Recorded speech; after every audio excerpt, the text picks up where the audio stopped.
all the questioning and campaigning I've done recently about what I see as the abuses of some sections of the British press is emphatically not motivated by the treatment I got when I was arrested in 1995. I say in my statement here, I was arrested, it was on public record. I totally expected there to be tons of press, a press storm. That happened, and I have no quarrel with it. Zenith of the sort of press storm around that arrest in Los Angeles. I was now back in London, holed up in my flat, and I'd managed to get out for the day, or the night, I can't remember. Anyway, when I came back, this flat had been broken into. The front door had been basically just shoved off its hinges. And as I say, nothing was stolen, which was weird. And the police nevertheless came round the next day to talk about it. And the day after that, a detailed account of what the interior of my flat looked like appeared in one of the British tabloid papers. I can't remember which one at the moment, but it was definitely there. And I remember thinking, who told them that? Was that the burglar, yes, or was that the police? And when I told this story to Tom Watson recently, the MP, who was writing a book about this kind of thing, he nodded knowingly, saying, oh yes, that particular method of break-in I've come across with several other people who are victims of a lot of, or in the crosshairs of a lot of press attention. And it doesn't seem to have been a singular occasion. And it's doubly sinister to me because that flat, as you said, is you have to walk up a hell of a lot of stairs to get there. I would think it was a very bad choice for a normal burglar. And nothing was stolen. And I've had it for 25 years, and it's never been broken into before or since.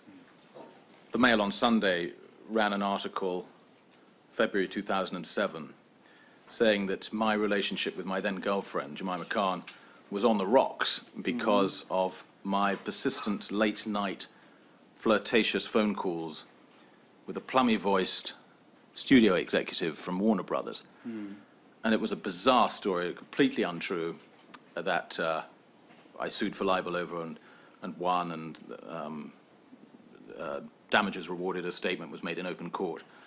But thinking about how they could possibly come up with such a bizarre left-field story, I realized that although there was no plummy-voiced studio executive from Warner Brothers with whom I'd had any kind of relationship, flirtatious or otherwise, there was a great friend of mine in Los Angeles who runs a production company which is associated with Warner Brothers, and whose assistant is a charming, married, middle-aged lady, English, who, as happens in Hollywood, is the person who rings you. The executive never rings you. It's always their assistant. Hi, we have, Jack Bailey on the phone for you.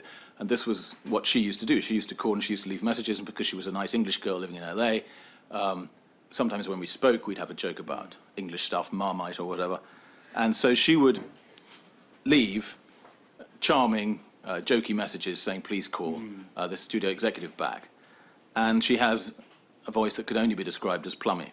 So I cannot, for the life of me, think of any conceivable source for this story in the Mail on Sunday, except those voice messages on my mobile telephone. With two of the girlfriends I've had, they both have children, and in both cases, well, actually, that's not quite fair. The first girlfriend, when she was with me, we didn't have children, so that doesn't apply. But the second girlfriend, although that first girlfriend has subsequently had children and been very badly chased and abused, but the second girlfriend, she did have children, and she was frequently, especially in the early days of our romance, yes, followed and chased, even when she had her children in the car, and even when the children were not enjoying it, crying. They'd pulled up for petrol. They'd ask the paparazzi who pulled in and started taking pictures, please go away, there's children in this car, they're frightened, and these paparazzi would continue to take pictures.